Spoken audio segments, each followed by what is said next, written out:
I'm the vocalist for Vintersea.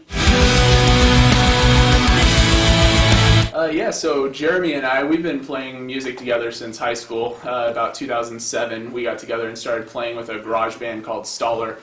We played together in the Portland area for a little while, just doing some local shows. But then when that band came to an end, we posted a Craigslist ad actually looking for a new vocalist. And both Avienne, our vocalist, and Jorma, our guitar player, lead guitar, responded to the same ad. We weren't really looking for another guitar player, but he just sent us a message and said, hey, I know I'm not a vocalist, but sounds like you guys need some lead guitar. So we ended up trying out both Avienne and Jorma about the same time, and we pretty much knew right away that we had something that we wanted to explore a little bit more. We started out with the name Asterion, but that ended up being a name that was being used by some other bands, and so we decided to change the name and kind of go in a different creative direction. Not too long after that, we decided to do our first music video once we released our first album, and that's when we met Karl. He was a music video director that we'd heard about, so I contacted him and we ended up working on Skies Set Ablaze, and from there he decided he wanted to throw his hat in the ring to join the band. So that's kind of when the whole group came together, and we've been playing ever since.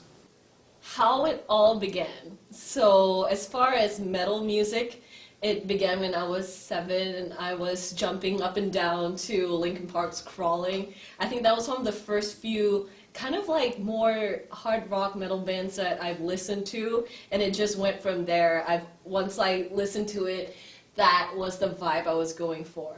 How it began with the band, when I first moved to Oregon like years ago, I went on Craigslist trying to just see who's around and I was trying to find other people to go to metal shows with, and I found the band and we go to metal shows together, so it's been really cool. Hi, Karl from Vintersea here. I'm the bass player and also been directing all of our music videos so far. I started playing guitar and bass back in the day, listening to Smashing Pumpkins and Metallica and Slayer and all that good stuff. Started taking it serious a while back and just never looked back. I love playing music. I love creating songs. It's just so much fun. I joined Vintersea when I met everyone for the Sky Set Ablaze music video. We went out and filmed in an airport hangar, and it was super fun, super cool. And then we finished the video, and we just had such a good time working on how to promote it properly. And I was just like, wow, these people are really awesome. And it's one of my favorite things about making music videos is you become friends with so many people, but things click just that much more. And when they asked me to join, I was like, all right, I can't say no. It's so good. Plus, they let me hear some of the new songs, and the first thing they played for me was a demo version of Illuminated. And even in the demo form, it was so catchy and so cool. I was like, yep, that song is a banger. If I wasn't sold before, I am now.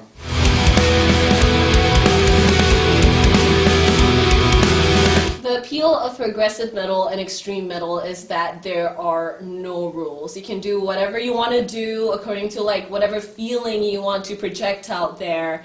And I just love the vibes. There's so much energy, there's so much passion in that realm of music.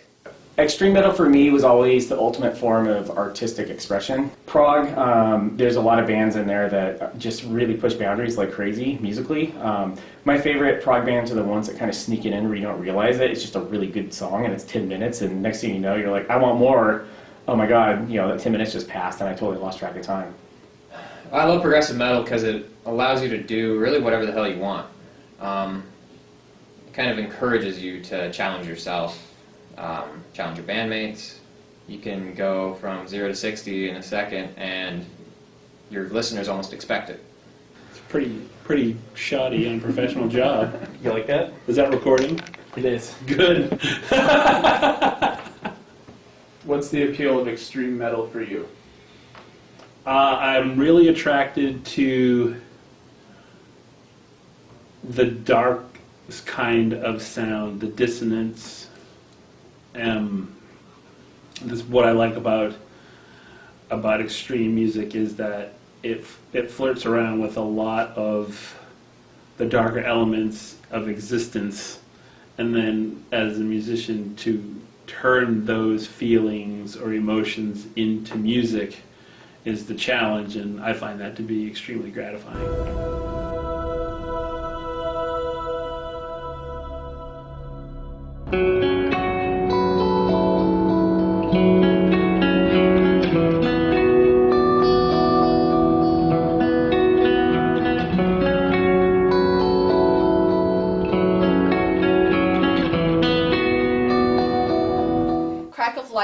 such a fun video to film.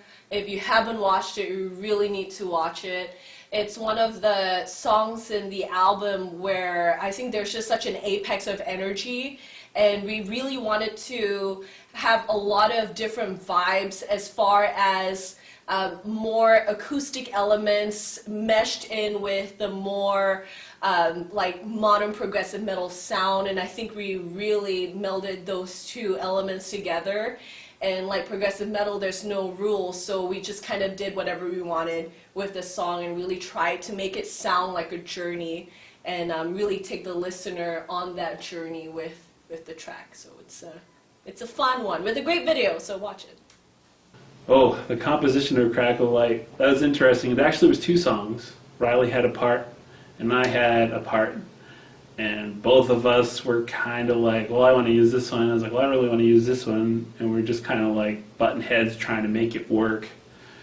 And probably Riley came up and said, why not both? So we had to modulate one part to make it work in the same key as the other. So the intro that you hear is a different song, or was a different song. And then the main body of the song is another song, part of the song, another song. And we modulated one to be in the key, and the next thing you know, poof, it all came together, and that's how the magic of Vintersea works. So the Crack Light music video is the biggest music video that I've ever made. It's the biggest music video that the band's ever made, and I hope people love it. We were staring down the pandemic. We had to cancel our touring plans, and we've always had some big dreams on music videos, but typically have to scale them back because time or money. And in this case, we had tons of time. So we actually went big and we built a boat. I'm really curious to see if any of the band members actually thought that was going to happen. But I started building that in my yard with my little brother, and then everyone from the band came and joined and helped out in various parts of it. And next thing you know, we have a 20-foot Viking boat. And then we took it to the desert and ran around in the desert. We drove 500 miles to a natural sunlight cave in Oregon, and I mean, we really just went extreme with it. We hit so many locations. We built a set inside my garage for the inside of the boat. We filmed in a pool, and it's my favorite story that we've done so far. It really matches the album probably more literally than most of the other videos, and we had fun making our own Lord of the Rings. I mean, it was pretty incredible. I'm so fortunate that everyone was on the same page and that we were just able to nail it. Riley's family made the costumes. Avienne and Riley and I spent a lot of time dialing in the colors. So we spent time on color theory. How do we separate Avienne from the rest of us? How do we want to look in the desert? What do we want our oracle to look like? All that fun sort of stuff.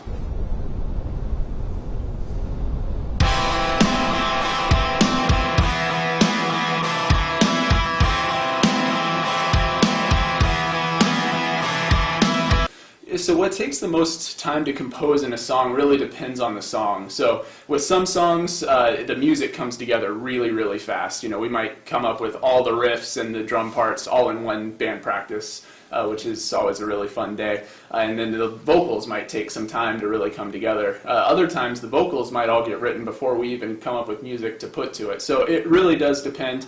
I would say the longest part of the process for us tends to be the production. Once we get the skeleton all put together and we start layering things on, that can take months for us to get to a point where we feel like the song's really complete. Oh, it really depends. Sometimes things can come together really quick if the energy is right, if the vibe is right.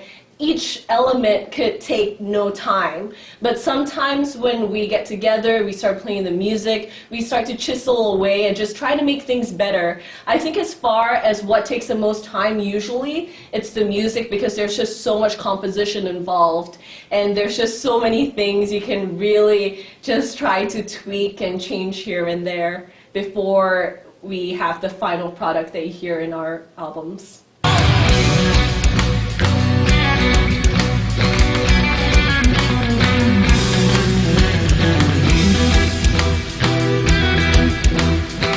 The greatest achievement as a band, at least to me, is when it's all about the fun of it, and when there's so many bands that have influenced me growing up that when we got to share the stage with them, I think as a band that was some of my biggest achievements, sharing the stage with Neil Bliviscaris and Ginger and the Ocean Collective. Those were some of my favorite shows because those were shows that we would have gone to anyway. As far as the achievements, some of the greatest achievements for myself, recently I was featured in one of my, like the newspaper agency in Malaysia. It's called The Sun, and I grew up reading The Sun, and for them to cover me in the band, I think that was just, I felt so overwhelmed and just thankful to be recognized where I grew up, where metal is only just starting to thrive, but I think it's going in a really good direction. Aside the fact that we're still pretty much the same band we were from day one, because I mean, I've been in a lot of bands, and probably the biggest achievement would be just staying together as a unit.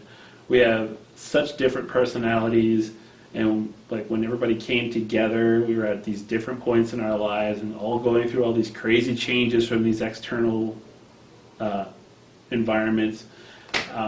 The fact that we're still together, still making music, as hard as it is to make an album as artists, it's really, to me, the biggest feat. Well, what do you think is the greatest achievement of Vintersea as a band so far? It's hard to lock down one thing. We've had a lot of success with our videos.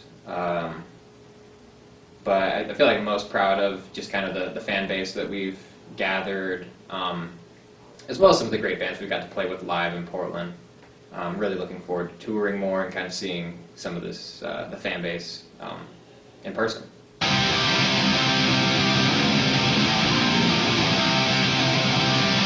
The international response to our music has been fantastic. Our music is really popular in Northern Europe. That's kind of where that progressive melodic death metal sound comes from.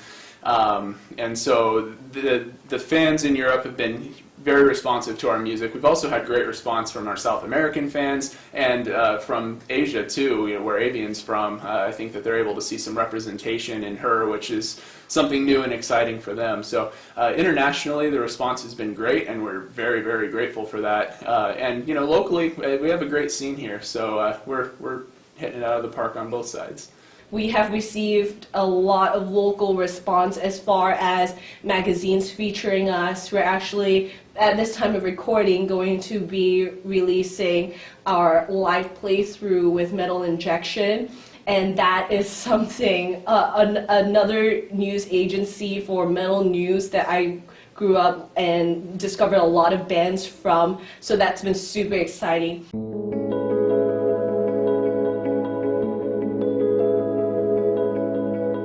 I have so many musical influences. I would say my biggest musical vocal influence is Chris Barretto. He is a living and breathing entity of music and progressive metal, and just the way that he injects so much energy into his lyrics and music is so inspiring to me. I also love Tommy Giles from Between the Buried and Me. I love Daniel Tompkins.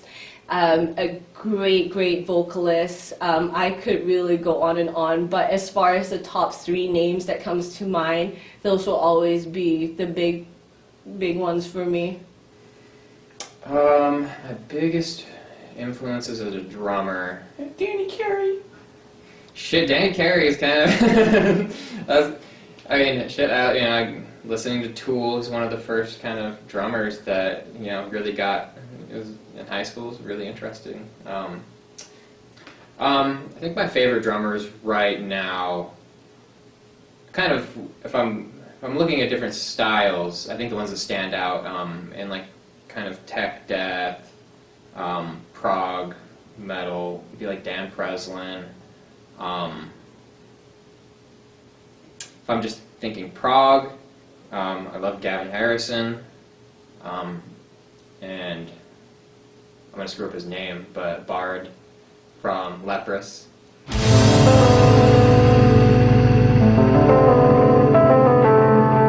So So that changes. It really changes according to my mood. Right now, my favorite extreme metal album is Nadir by Black Tongue. I've been jamming out to that in my car recently with the windows down, so it's been fun.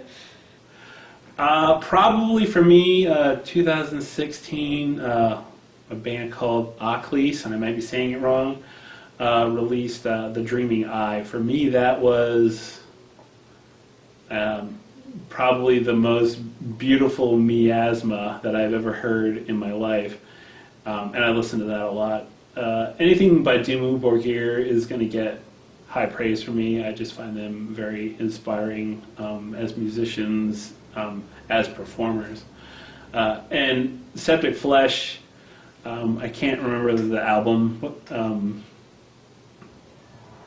but it's got Pyramid God on it, all of that stuff. Like that really is kind of like where Fiery Tongue sort of came from. It's really kind of where that inspiration for those riffs are. So yeah, those are my top lines.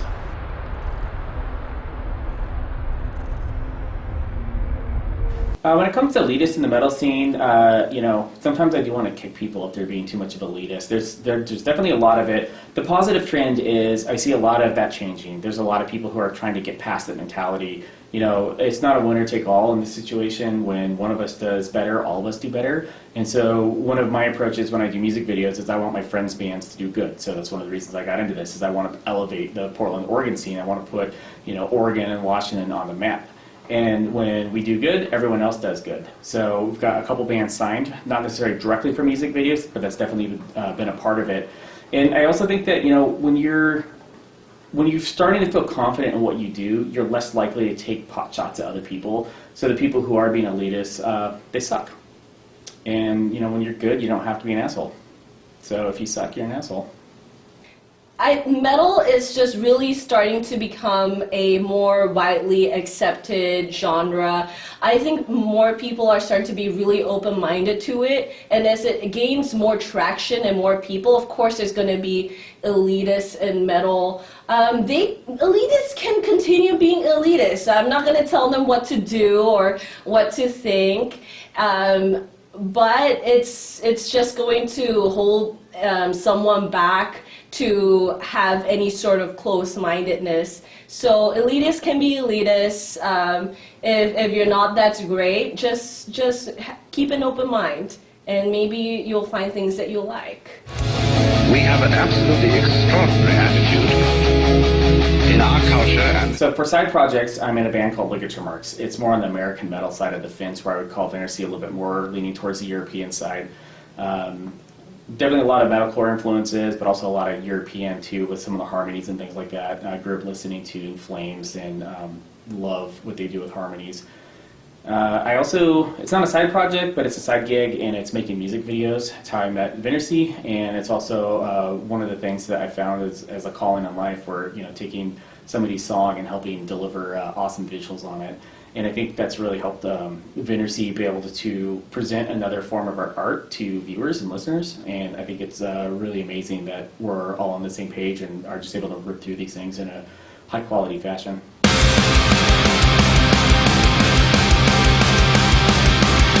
The U.S. metal scene is awesome. We've met all sorts of cool metalheads across the West Coast. We hope to hit the East Coast and Central U.S. soon. I can't wait to go play out there again. There's so many good bands that just are waiting to be discovered, and a lot of the signed bands are amazing, but there's so much talent from that level and below too. Portland, Oregon is a hotspot of amazing, incredible acts, and I hope people are able to find them and scope them out. My thoughts on the U.S. metal scene right now is everything's really quiet, but I'm pretty psyched to hear. I mean, everyone's been locked in their rooms. I know we have been just writing away and trying to generate new content. So as stuff starts to open up, I'm pretty excited to see what everyone's kind of putting out there.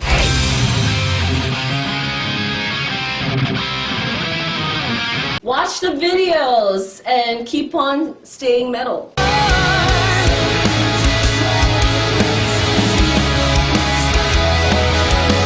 Of course! One of my biggest dreams is to perform around Asia, specifically Southeast Asia.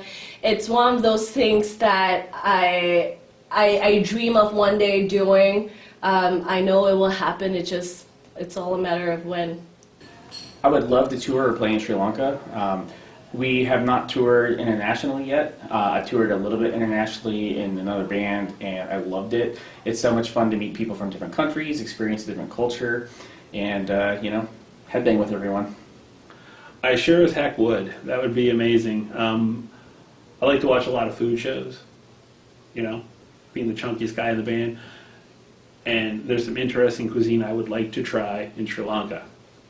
Thank you for watching. Thank you so much for joining us on this interview. Once again, my name is Avienne, and I'm from Vintersea. You can find us on all of our social medias. We're on Facebook, Instagram, YouTube, so come check us out and say hi. And you can find our music wherever you like to find your music.